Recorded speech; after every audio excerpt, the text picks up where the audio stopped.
Hello great brains. आज हम discuss करने वाले हैं different type of operating system. इससे पहले हम डिस्कस कर चुके हैं ऑपरेटिंग सिस्टम के बेसिक्स को। मेरा नाम है गौरव कुमार, आपका ऑनलाइन एजुकेटर, और मैंने जो है यूजीसी नेट 2 टाइम्स क्वालिफाई कर रखा है। तो चलिए शुरुआत करते हैं इस टॉपिक की। अगर आपने अभी तक जो हमारी पिछले वाली वीडियो वो नहीं देखी है तो मैं आपसे रिक्वेस्ट करूँगा कि आप जो पिछले वाली वीडियोज़ है उसको एक बार देख के आएँ। उसमें हमने क्या किया है, डेफिनेशन को बहुत ही अच्छे तरीके से समझे, किसको, ऑपरेटिंग सिस्टम की। ठीक है, उसके यूजेस क्या क्या होते हैं, रिसोर्सेज मैनेजमेंट का काम करती है जो वो। ठीक है, इस तरह से हमने उसको डिटेल में डिस्कस किया है। आज हम जो फोकस करने वाले हैं वो किसके ऊपर फोकस करने वाले हैं, क्लासिफिकेशन ऑफ ऑपरेटिंग सिस्टम्स। अब किसी भी क्लासिफिकेशन के लिए कुछ ना कुछ बेसिस होते हैं। तो ऑपरेटिंग सिस्टम को क्लासिफाई करने के लिए जो बेसिस हैं वो यहाँ पे आपको मेंशन कर दिए गए हैं। सबसे पहला, प्रोसेसिंग कैपेबिलिटी, कि किसकी प्रोसेस करने की कैपेबिलिटी ज़्यादा है, किसकी कम है। इसके बेस पे भी क्या करते हैं हम, ऑपरेटिंग सिस्टम को क्वालिफाई करते हैं। उसके बाद नंबर ऑफ़ यूज़र्स, कि एक टाइम पे हम कितने यूज़र्स के साथ उस पर काम कर सकते हैं। ह्यूमन कंप्यूटर इंटरेक्शन, कि किस ऑपरेटिंग सिस्टम में ह्यूमंस का इंटरेक्शन कितना कम रहता है और कितना ज़्यादा रहता है। और लास्टली क्या होता है, पर्पज़ एंड डिज़ाइन, कि हर एक जो ऑपरेटिंग सिस्टम वो किसी ना किसी पर्पज़ के लिए किया जाता है और किसी ना किसी स्पेसिफिक डिज़ाइन के ऊपर बेस होता है। तो ये जो 4 मेन क्या होते हैं, बेसिस होते हैं किसके लिए, क्लासिफिकेशन के लिए, किसके, ऑपरेटिंग सिस्टम की। बेसिकली आज हम 7 major types of operating system पढ़ेंगे इस वीडियो के अंदर। वीडियो में एंड तक बने रहें ताकि आप जो है इसके बाद जो भी आपसे पूछा जाए तो आप बेसिकली बता सकें कि कितने टाइप्स के ऑपरेटिंग सिस्टम होते हैं और किस किस का क्या क्या स्पेसिफिक काम होता है। सबसे पहले पे आता है क्या, बैच ऑपरेटिंग सिस्टम। क्या आता है, बैच ऑपरेटिंग सिस्टम। जैसा कि आप नाम में देख सकते हैं, क्या है बैच, मतलब क्या है, इसमें प्रोसेसेस के ग्रुप बनाए जाते हैं, जैसे P1, P2, P3। अब मान के चलिए जो प्रोसेसेस हैं इनको क्या कर दिया, एक तरह से ग्रुप कर दिया, एक बैच बना दिया 3 प्रोसेसेस का। और जो ऑपरेटिंग सिस्टम इन तीनों को एक साथ ही लेगा उसे ही हम क्या बोलते हैं, बैच ऑपरेटिंग सिस्टम। क्या बोलते हैं, BOS, यानी बैच ऑपरेटिंग सिस्टम। ठीक है, आई होप मैं आपको समझा पाया हूँ कि बैच ऑपरेटिंग सिस्टम बेसिकली है क्या। चलिए अब इसको एक बार थ्योरी में देख लेते हैं, अब क्या लिखा है यहाँ पे।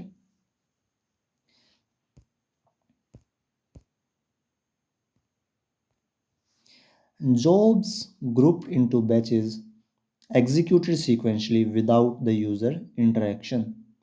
यहाँ पे आपको फोकस करना है किसके ऊपर, विदाउट यूज़र इंटरेक्शन, क्योंकि हमने ऊपर पढ़ा था कि एक क्राइटेरिया ये भी है कि यूज़र से इंटरेक्शन कितना है, किसका, ऑपरेटिंग सिस्टम का। बेसिकली क्या है, जो जॉब्स हैं J1, J2 और J3 अप टू सोन, इन सभी को क्या किया है, ग्रुप किया गया है और एक कंप्यूटर को दे दिया गया। ठीक है, अब वो कंप्यूटर अपने आप ही क्या करेगा, डिसाइड करेगा कि किस जॉब को कैसे एग्जीक्यूट करना है। उसमें यूज़र का कोई भी इंटरेक्शन नहीं रहेगा। और ये जो है कैसे काम करते हैं, सीक्वेंशली। जैसे जो पहले आया J1 आया तो J1 पहले सर्व होगा, उसके बाद J2, उसके बाद J3, मतलब एक प्रॉपर सीक्वेंस में। ऐसा नहीं है कि जो J1 है उससे पहले जो है हम J3 को क्या कर दें, एग्जीक्यूट कर दें। ऐसा नहीं होगा किसमें, बैच ऑपरेटिंग सिस्टम में। ठीक है, चलिए आगे चलते हैं। Features, no direct user interaction. सबसे पहला फीचर क्या है कि यूज़र का डायरेक्ट कोई भी इंटरेक्शन नहीं होता है मशीन से। अगला है ऑटोमेटिक जॉब सीक्वेंसिंग, मतलब क्या है कि जो जॉब्स है वो अपने आप ही एक सीक्वेंस में आती हैं, उसमें यूज़र कोई भी क्या है ऊपर नीचे नहीं कर सकता। आगे, high throughput for similar jobs. अब जब ऐसा हो कि एक ग्रुप बनाया गया, अगर ग्रुप में सेम कैटेगरी के इंसान एक साथ आए हुए हैं तो बेटर तरीके से कोई काम कर पाएंगे बजाय उसके जब वहाँ पे क्या है, वाइड वैरायटी है। जैसे मान के चलिए एक ग्रुप है, इसमें सभी बच्चे क्या है, स्टडी करने वाले। ठीक है, दूसरा ग्रुप है जिसमें सभी बच्चे क्या है, स्पोर्ट्स वाले, यानी गेम्स। ठीक है,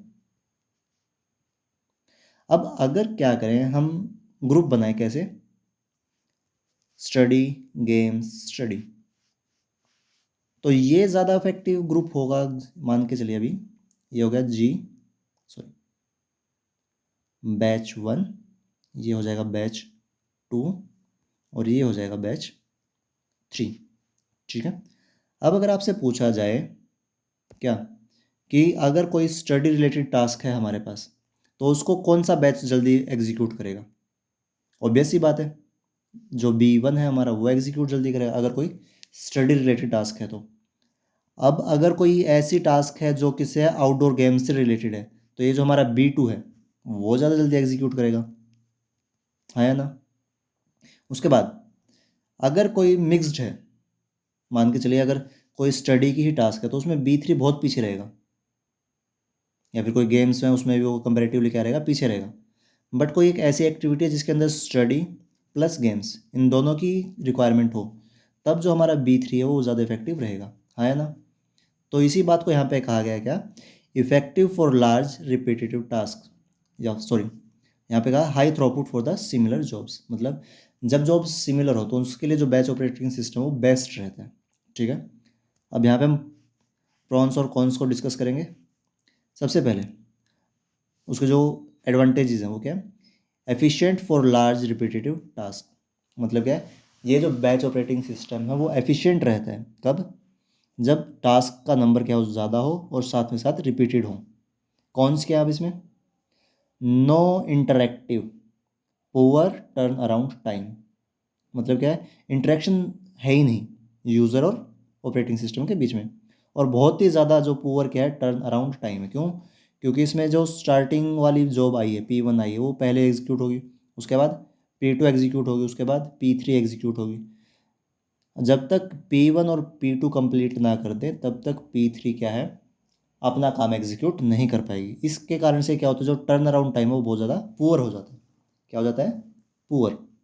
examples, early IBM frame system, ये आपके पास सिस्टम जो है किसका एग्जाम्पल होता था, बैच ऑपरेटिंग सिस्टम का इस्तेमाल करता था। ओके।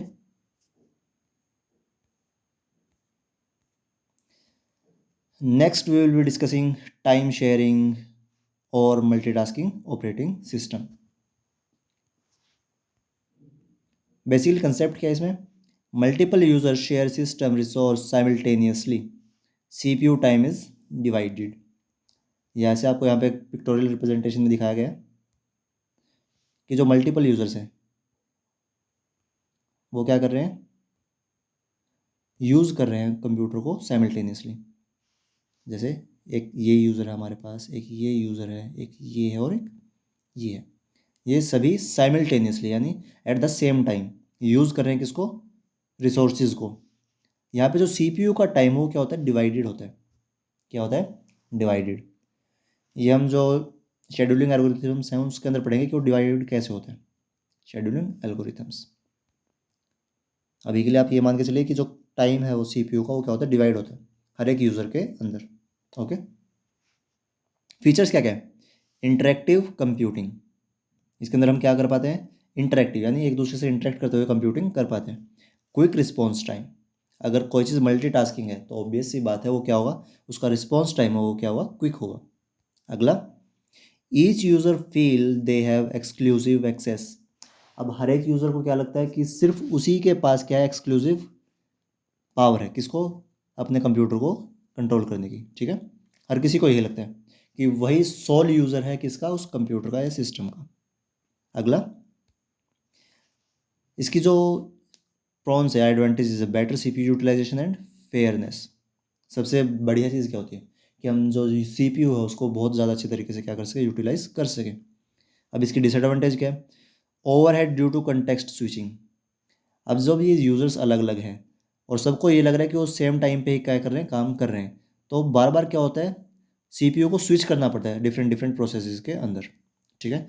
जैसे मान के चलिए डिफरेंट डिफरेंट प्रोसेसेस हैं, P1, P2, P3। अब पहले P1 वाला यूज़र आया, फिर P2 वाला, फिर P3 वाला, तीनों में से कंप्लीट कोई नहीं हुआ, लेकिन CPU को क्या है, टाइम फ्रेम्स के अंदर उस कॉन्टेक्स्ट को स्विच करना पड़ा। क्या करना पड़ा, कॉन्टेक्स्ट स्विच। ठीक है। और यही क्या है, ज़्यादा होता है ओवरहेड, ड्यू टू ओवरहेड बढ़ जाता है इसके कारण। किसके कारण? कॉन्टेक्स्ट स्विचिंग, जो हमें बार बार करनी पड़ती है। इसके एग्जांपल्स क्या है? यूनिक्स और लाइनक्स। ये दो ऑपरेटिंग सिस्टम कौन से ऑपरेटिंग सिस्टम कहलाते हैं, किस कैटेगरी में आते हैं? Time sharing operating system. I hope आपको समझ में आ रहा है। अगर आपको कोई भी डाउट है तो हमें नीचे कमेंट बॉक्स में पूछ सकते हैं। Next we will be discussing distributed operating system. Basically आप नाम से भी अंदाज़ा लगा सकते हैं कि डिस्ट्रीब्यूटेड मतलब क्या है, जो यूज़र्स है वो अलग अलग जगह पे डिस्ट्रीब्यूट होंगे, मतलब फैले हुए होंगे। कंसेप्ट क्या है? Manages a group of independent computer as a single system. मतलब क्या है? जैसे आपके लैब्स हैं, लैब्स के अंदर क्या होता है, डिफरेंट कंप्यूटर्स हैं, उनको एक ही ऑपरेटिंग सिस्टम से अगर चलाया जाए, और जो इंडिपेंडेंट कंप्यूटर्स को सिंगल सिस्टम की तरह काम करवाए, वो कौन सा होता है? हमारा डिस्ट्रीब्यूटेड ऑपरेटिंग सिस्टम। जैसे आज के टाइम पे एन कंप्यूटिंग आ चुका है ना। एन कंप्यूटिंग बेसिकली है क्या? डिस्ट्रीब्यूटेड ऑपरेटिंग सिस्टम का एक एग्जांपल। होता है क्या उसमें? इंडिपेंडेंट कंप्यूटर्स को एक सिंगल सिस्टम की तरह ग्रुप कर दिया जाता है। फीचर्स क्या क्या है इसके? Resource sharing. सबसे बढ़िया बात क्या है डिस्ट्रीब्यूटेड ऑपरेटिंग सिस्टम की, कि जो रिसोर्सेज हैं जो कंपैरेटिवली एक्सपेंसिव होते हैं, उनको क्या किया जा सकता है? शेयर किया जा सकता है। फॉल्ट टॉलरेंस, अगर किसी एक जगह पे कोई क्या आ गया, फॉल्ट आ गया, तो बाकी सारा जो सिस्टम है वो एक अच्छे तरीके से काम कर सकता है। ऐसा नहीं है कि एक जो सेंट्रलाइज सिस्टम अगर वही ख़राब हो जाए तो सारा का सारा जो सिस्टम वो कोलैप्स हो जाए, ऐसा नहीं होता। क्यों? क्योंकि इसमें सारी चीज़ें क्या होती है? डिस्ट्रीब्यूटेड होती है। तो अगर मान के चलिए एक फॉल्ट में आ भी गया, तो बाकी के जो 3 हैं वो क्या रहेंगे? अपनी जगह पे काम करते रहेंगे। इसका एग्जाम्पल देखिए अब क्या लिखा गया है यहाँ पे।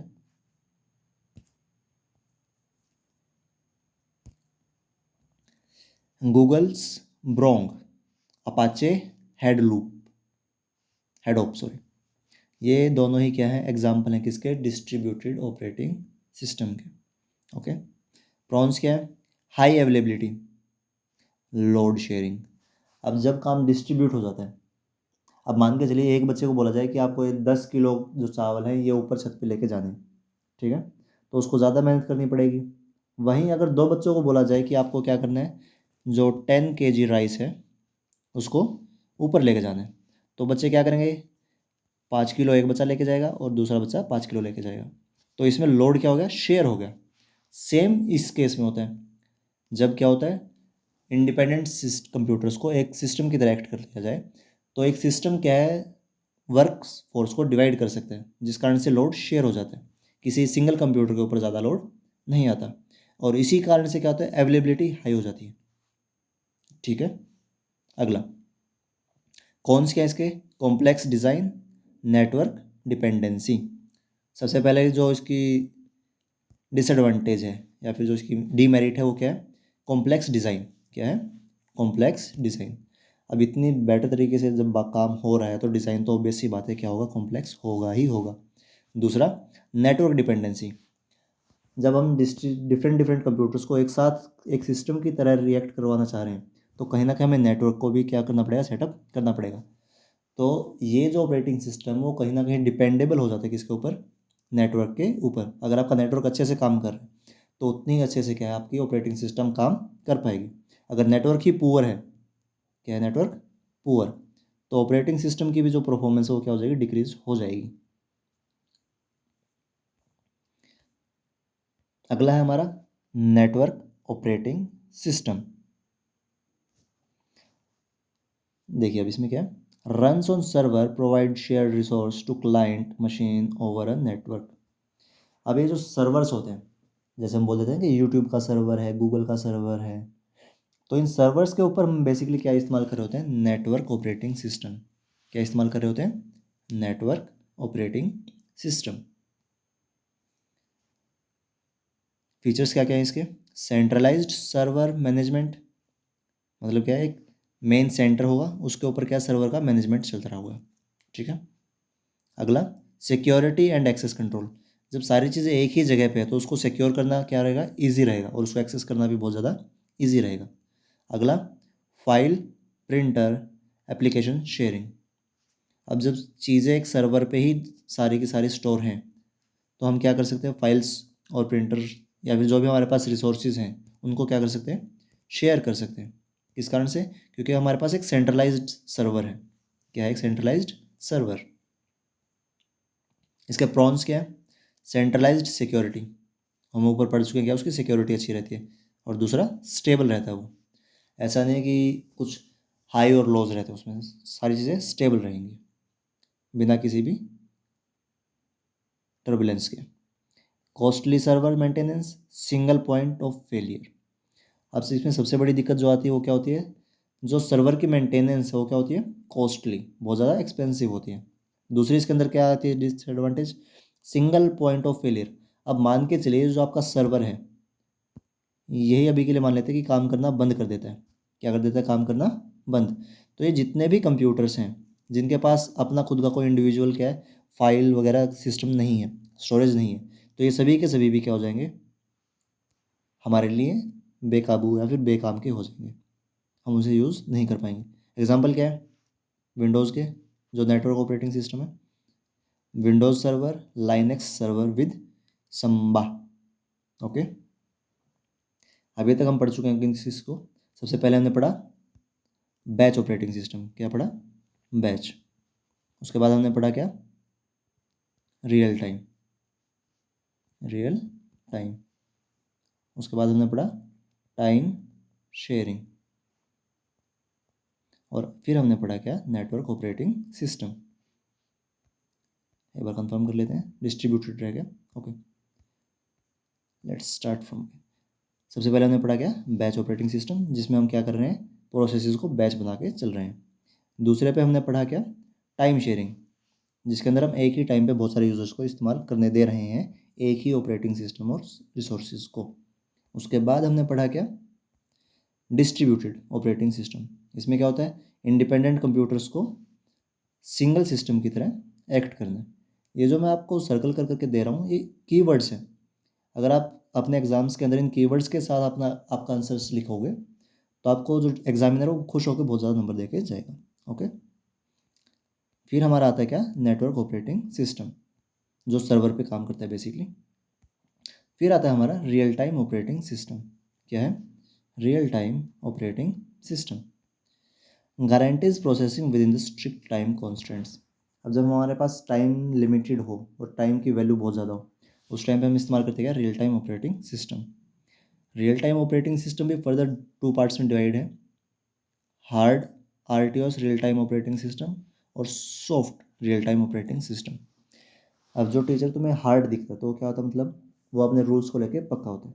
तो यहाँ पे डेडलाइन क्या है, क्रिटिकल, और यहाँ पे क्या है, सॉफ्ट वाले में टॉलरेंट फॉर माइनर डिलेज।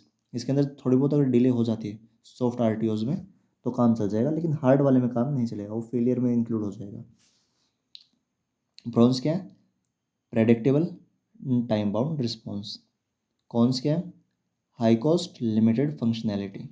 मतलब क्या है, कॉस्ट हाई और उसकी जो फंक्शनैलिटी है, जो उसकी उपयोगिता है, वो बहुत ज़्यादा लिमिटेड है। Examples, VxWorks, aerospace, VxWorks, free R T O S और क्यू एक्स। एप्लीकेशन कहाँ कहाँ पे इसकी, एरोस्पेस में और मेडिकल डिवाइसेस के अंदर। एरोस्पेस यानी जो भी आप स्पेस एक्सपेडिशंस देखते हैं उसके अंदर इसी का इस्तेमाल किया जाता है, किसका, रियल टाइम ऑपरेटिंग सिस्टम का। जो भी रोबोट्स इस्तेमाल हो रहे हैं या फिर जो भी डाटा हमारे पास आ रहा है, किसके ज़रिए, रॉकेट के या फिर किसी ड्रोन के ज़रिए, वो सारा का सारा किसको इस्तेमाल कर रहा होता है, रियल टाइम ऑपरेटिंग सिस्टम को। ओके, और साथ के साथ जो मेडिकल डिवाइसेस हैं जैसे पेस मेकर्स होते हैं, वो क्या करते हैं, हमारे हार्ट की एक्टिविटी को मॉनिटर करते हैं, है ना, कंटिन्यूसली, और उसमें कोई भी डिले बर्दाश्त नहीं किया जा सकता। तो उसमें क्या इस्तेमाल किया जाता है, real time operating system. Next है हमारे पास एम्बेडेड ऑपरेटिंग सिस्टम। ये बेसिकली कहाँ यूज़ होता है, देखिए यहाँ पे, design for embedded systems with limited resources. ऐसे सिस्टम्स के लिए जहाँ पे रिसोर्सेज क्या हों, लिमिटेड हों, वहाँ पे हम क्या बनाते हैं, embedded operating system. Light weight, features क्या क्या है इसके, लाइट वेट है, low power consumption, specific to hardware, open real time capabilities, ये इसकी फीचर्स हैं। एक आपके रियल लाइफ एग्जांपल अगर दिया जाए तो एम्बेडेड सिस्टम का आपको देखने को मिलता है जो ऑटोमेटिक वॉशिंग मशीन होती हैं, ऑटोमेटिक वॉशिंग मशीन, उसके अंदर आप सिर्फ लोड के अकॉर्डिंग जो वॉशिंग मशीन अपने आप पानी लेती है और अपने आप ही क्या है डिटर्जेंट लेती है। तो उस चीज़ को कंट्रोल कौन कर रहा होता है, हमारा जो एम्बेडेड ऑपरेटिंग सिस्टम है वो कर रहा होता है। ठीक है, एग्जाम्पल्स क्या क्या हैं इसके, रास्पबेरी PIOS और एम्बेडेड लाइनक्स। एंड्रॉयड इसके अंदर इंक्लूड नहीं करेंगे हम अभी के लिए, एंड्रॉयड के लिए हम आगे पढ़ेंगे, वो उसमें आएगा। एप्लीकेशन क्या है, IoT devices, smart applications and automotive systems. इसके अंदर इस्तेमाल होता है क्या, हमारा एम्बेडेड ऑपरेटिंग सिस्टम। एक मैंने आपको एग्जांपल दिया वॉशिंग मशीन का, इसके अलावा जो हो सकता है आजकल जो बाइक्स हैं, बाइक्स के अंदर भी डिफरेंट क्या होते हैं, सेंसर्स होते हैं। तो उन्हें कंट्रोल करने के लिए भी कोई ना कोई ऑपरेटिंग सिस्टम लगा होता है। ठीक है, तो उन्हें हम क्या बोलते हैं, एम्बेडेड ऑपरेटिंग सिस्टम। अगला आता है हमारे पास क्या, मोबाइल ऑपरेटिंग सिस्टम। कंसेप्ट क्या है, OS for smartphone, tablets, wearable devices. अब जो ऑपरेटिंग सिस्टम किसके किसके लिए है, हमारे स्मार्टफोन्स के लिए, टैबलेट्स के लिए, और जो वेयरेबल डिवाइस आजकल आ गए हैं जैसे स्मार्ट वॉचेज़ हैं। फीचर्स क्या क्या हैं इसके, टच बेस्ड इंटरफेस, मतलब क्या है, टच बेस्ड इंटरफेस। ये सभी के सभी जो आपने देखे ऊपर स्मार्टफोन, टैबलेट और वेयरेबल्स, ये सभी के सभी टच स्क्रीन पे ही बेस होते हैं। सेंसर सपोर्ट, जो आपके मोबाइल फ़ोन्स हैं आजकल आपके स्टेप्स काउंट करते हैं, आपके जो स्मार्ट वॉचेज़ हैं वो क्या करते हैं, आपकी हार्ट बीट को कंटिन्यूसली क्या करती है, मॉनिटर करती रहती है। तो ये क्या करते हैं, सेंसर सपोर्ट करते हैं। ऐप इकोसिस्टम, पूरा का पूरा ऐप का क्या होता है कि इकोसिस्टम होता है। जिन जिन बच्चों ने स्मार्ट वॉचेज़ देखी होंगी तो उन्हें पता होगा कि जो वॉचेज़ हैं उनके लिए एक अलग से ऐप होती है, वो हर एक कंपनी अपनी अपनी अलग अलग रखती हैं। पावर मैनेजमेंट, साथ के साथ क्या करते हैं, पावर का भी मैनेजमेंट करते हैं। एग्जाम्पल क्या है, एंड्रॉयड, iOS और harmony OS। Architecture, Linux based और यूनिक्स बेस्ड, ये दो बेस हैं। लाइनक्स बेस में क्या है, एंड्रॉयड, और यूनिक्स बेस में क्या है, iOS। iOS बेसिकली जो आईफोन्स होते हैं आपके, उनके अंदर जो ऑपरेटिंग सिस्टम इस्तेमाल होता है वो क्या होता है, iOS। अगला हमारे पास क्या है, कंपैरिजन टेबल। अभी तक हमने जितने भी साथ के साथ ऑपरेटिंग सिस्टम पढ़े उनका क्या करेंगे, अब कंपैरिजन करेंगे। अगर आप बच्चे चाहें तो इसका स्क्रीनशॉट ले सकते हैं ताकि आप फ्यूचर में इसको रेफ़र कर सकें। देखिए अब आपको इसको समझना कैसे है, देखिए जैसे रिसोर्स शेयरिंग की बात करें हम, किसकी बात करें, रिसोर्स शेयरिंग की। तो रिसोर्स शेयरिंग में अगर आपको जो सबसे वेरी हाई दिख रहा है, तो जब रिसोर्स शेयरिंग की बात आए तो आपको कौन से ऑपरेटिंग सिस्टम का इस्तेमाल करना है, डिस्ट्रीब्यूटेड का। इसी तरह से अगर आपको देखना हो तो फास्ट रियल टाइम रिस्पॉन्स चाहिए हो तो क्या होगा, रियल टाइम ऑपरेटिंग सिस्टम। ठीक है, उसी के साथ साथ अगर आपको क्या चाहिए, रिसोर्स शेयरिंग के साथ साथ यूज़र इंटरेक्शन भी चाहिए हाई, और साथ के साथ रिस्पॉन्स टाइम भी फास्ट चाहिए, तो आप क्या इस्तेमाल करेंगे, टाइम शेयरिंग। यहाँ पे आपको एग्जांपल्स दिए गए हैं, बैच का IBM OS 360, time sharing Unix Linux, distributed Hadoop ब्रोंग, नेटवर्क का विंडोज सर्वर, रियल टाइम का VXWorks वर्क्स और फ्री RTOS। एम्बेडेड में सारी चीज़ें लो रहती है लगभग, बस फास्ट क्या होता है, रिस्पॉन्स टाइम, क्या होता है, रिस्पॉन्स टाइम। Android iOS। आगे चलते हैं अब, emerging trends and future types. देखिए अब जैसे हमारी जो टेक्नोलॉजी है वो कंटिन्यूसली इवॉल्व हो रही है, तो आगे चल के क्या क्या आ सकते हैं एमर्जिंग ट्रेंड्स। सबसे पहला क्लाउड OS। बेसिकली क्लाउड है क्या, कि कोई एक सर्वर है उसको हम रिमोटली एक्सेस कर पाते हैं हमारी फाइल्स को सेव करने के लिए। उसके बाद सर्वरलेस OS, ऐसी OSs जो बिना सर्वर के काम करें। फंक्शन बेस्ड रिसोर्स एलोकेशन, कि जिस टाइम जिसका काम है उसी टाइम पे क्या रिसोर्स को एलोकेट किया जाए। अगला AI इंटीग्रेटेड OS, ये सभी के सभी क्या है, फ्यूचर रिसर्चेज इनके ऊपर चल रही हैं कि आने वाले टाइम में ऐसा भी हमें देखने को मिल सकता है अगर हमारी जो रिसर्च है वो सक्सेसफुल हो जाए तो। और last but not the list, quantum OS। हम बात करें क्वांटम कंप्यूटर्स बनाने की, तो उनके लिए भी हमें एक अलग से OS चाहिएगा जो उसी स्पीड से काम कर सके जिस स्पीड से हमारा क्वांटम चलता है। अब रिसर्च एरियाज़ क्या क्या है एमटेक के लिए, अगर आप बच्चे देखना चाहें तो OS फॉर हेट्रोजीनियस कंप्यूटिंग, ऊपर हमने जितने भी देखे वो होमोजीनियस के ऊपर बेस्ड होते हैं। किसके ऊपर? होमोजीनियस, यानी सेम टू सेम चीज़ें हो तब। लेकिन रिसर्च एरियाज अब किस में? हेट्रोजीनियस में, कि हमारे पास अलग अलग क्या है काम हो, उनको अलग अलग तरीके से करने का तरीका। Security first OS design. दूसरा क्या है कि सिक्योरिटी सबसे पहले, उसके बाद कोई भी चीज़। अगला एनर्जी वे अवेयर शेड्यूलिंग इन मोबाइल एम्बेडेड सिस्टम। ऐसे सिस्टम्स जो एनर्जी के अवेयर हों। ये सभी क्या आपके रिसर्च एरियाज हैं फॉर एमटेक, अगर आप बच्चे आगे परस्यू करना चाहें तो। ये रिपीट हो गई स्लाइड। जो हमारा अगला वीडियो होने वाला है वो होने वाला है प्रोसेस और प्रोग्राम्स के कंपैरिजन के लिए, क्योंकि बच्चे अक्सर कंफ्यूज रहते हैं कि प्रोसेस और प्रोग्राम सेम ही चीज़ है, बट वो सेम चीज़ नहीं होती, उनके अंदर कुछ माइन्यूट से डिफरेंसेस होते हैं, वो हम आने वाले वीडियो के अंदर डिस्कस करेंगे। अगर आप सभी बच्चों को ये वीडियो पसंद आ रही है और आप चाहते हैं हम ऐसे ही कंटिन्यू रखें, तो वीडियो को लाइक कीजिए और चैनल को सब्सक्राइब कीजिए, और जितना ज़्यादा हो सके अपने फ्रेंड्स सर्कल में इसको शेयर कीजिए। Thank you very much.